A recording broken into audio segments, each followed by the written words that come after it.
Hello guys, नमस्कारम। आज है MSQ part 9 जो कि है फोटोसिंथेसिस के ऊपर।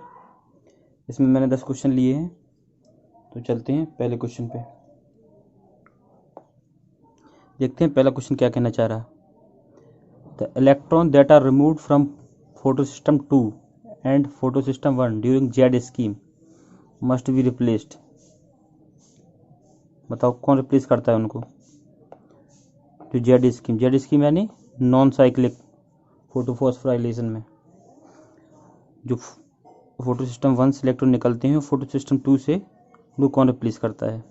यानी गैस, अगर आपको आंसर आ गया हो तो लगा लीजिए, नहीं तो मैं बता दूंगा।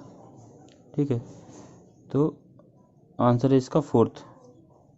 जो फोटो सिस्टम 2 का है उसको तो जो वाटर के इलेक्ट्रॉन है वो रिप्लेस करते हैं, और जो फोटो सिस्टम 2 से जो इलेक्ट्रॉन जाते हैं वो फोटो सिस्टम 1 के पास चले जाते हैं, तो उसको फुलफिलमेंट तो फोटो सिस्टम 2 कर देता है फोटो सिस्टम 1 वाले का।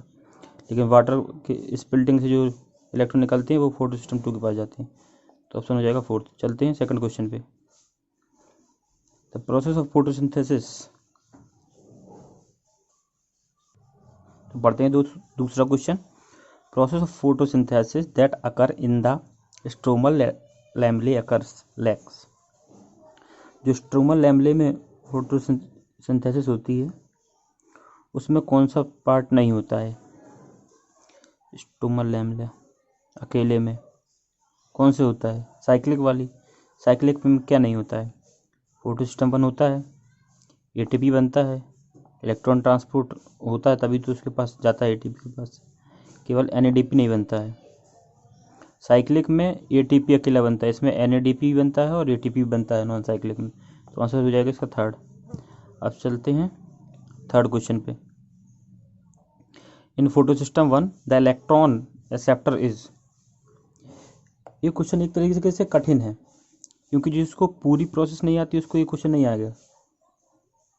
नहीं, ये क्वेश्चन तो सही है एक तरीके से, कोई दिक्कत नहीं, इसमें आ जाएगा, लेकिन कंफ्यूज करने वाला है थोड़ा। In photo system 1 the first electron acceptor as. पहला इलेक्ट्रॉन एक्सेप्टर कौन सा होता है फोटो सिस्टम 1 का। PS1 का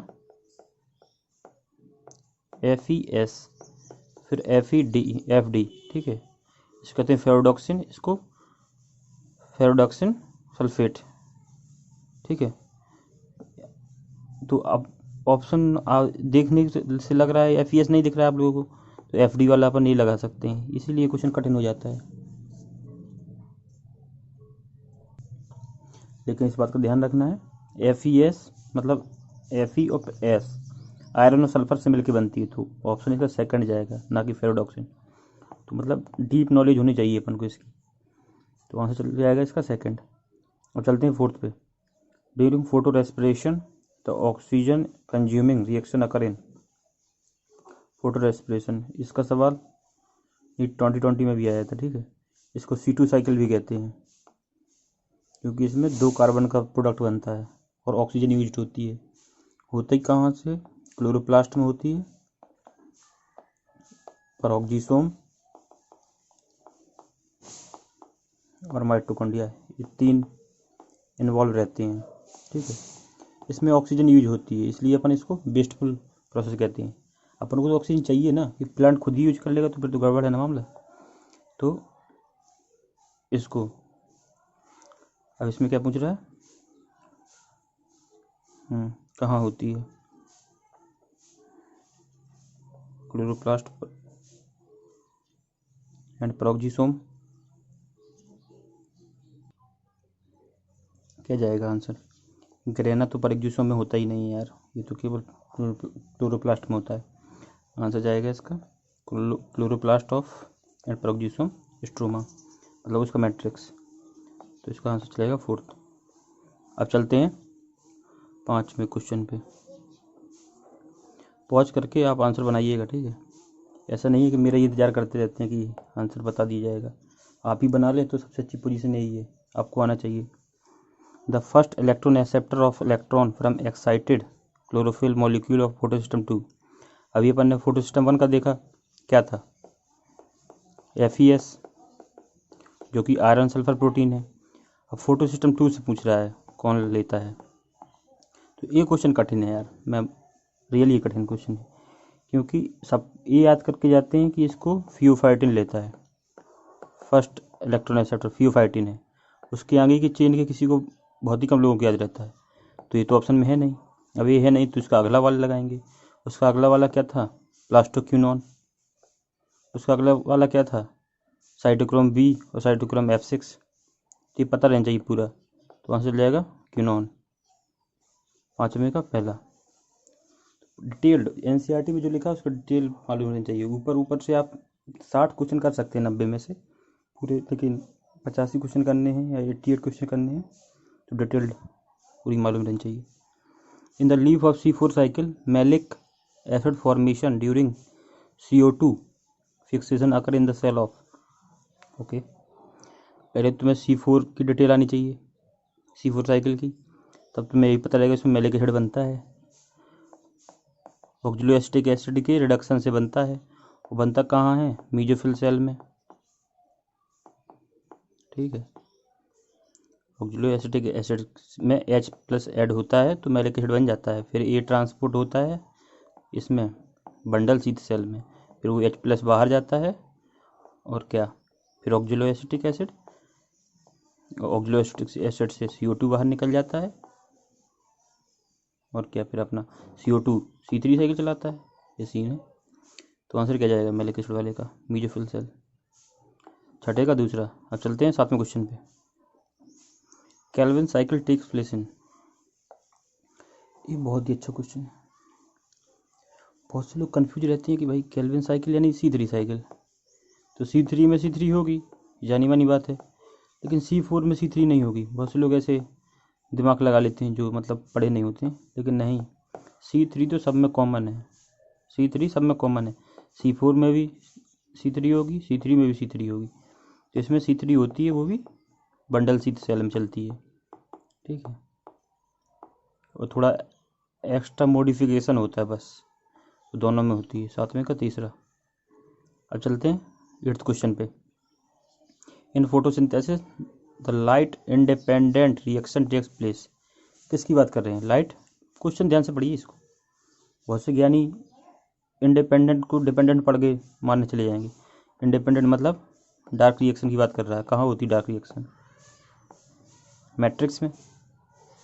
आंसर चल जाएगा पहला, ठीक है। अब चलते हैं 9th क्वेश्चन पे। In Kranz anatomy the bundle sheath cells have. Okay, सबसे पहले तुम्हें पता होना चाहिए C4 प्लांट की बात कर रहा है। C4 प्लांट में क्रेंज एनाटॉमी होती है, ठीक है।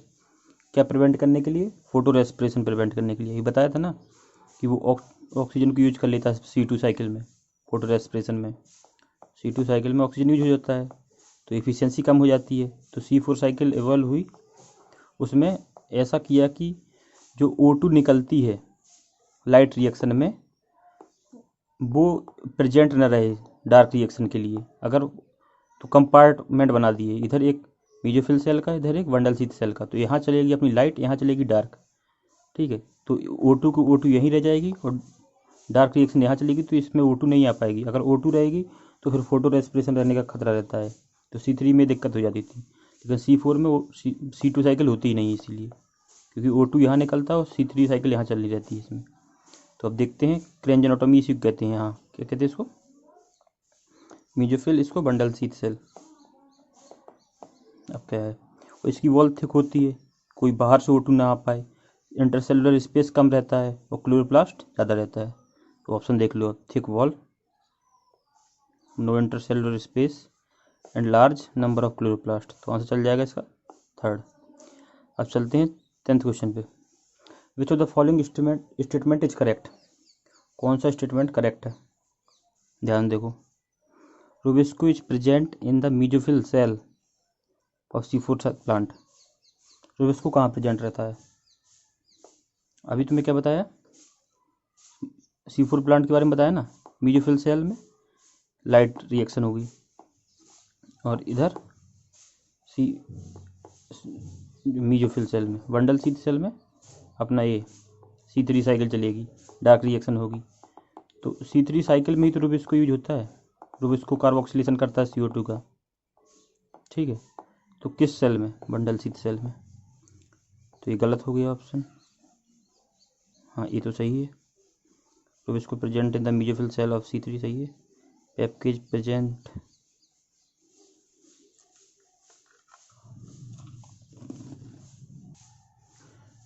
तो इसमें वो ऑप्शन दिख ही नहीं रहा है। अगर AC4 रूबिस्को बंडल सीध रहता तो वहाँ से चल जाता, लेकिन रूबिस्को मीजोफिल सेल में, तो C3 प्लांट में तो मीजोफिल सेल में ही रहता है, उसमें कंपार्टमेंट बनती ही नहीं है, वहाँ चल जाएगा इसका सेकंड। अब एक क्वेश्चन और बचा है आपके लिए, होमवर्क में दे रहा हूँ, इसको बड़े ध्यान से करना, इसको बना लेना आप। ट्रू एंड फॉल्स नहीं यार, मैच द फॉलोइंग, ठीक है, मैच करना बैठ के अपने आप, और कमेंट में बताना है इसको। और अगला क्विज आपको किस टॉपिक पे चाहिए वो भी बताइए, ठीक है। इसको देख लीजिए ध्यान से, इस क्वेश्चन का आंसर कमेंट में आना चाहिए, मैं देखूंगा, ठीक है। चलिए मिलते हैं अब नेक्स्ट क्विज में, धन्यवाद।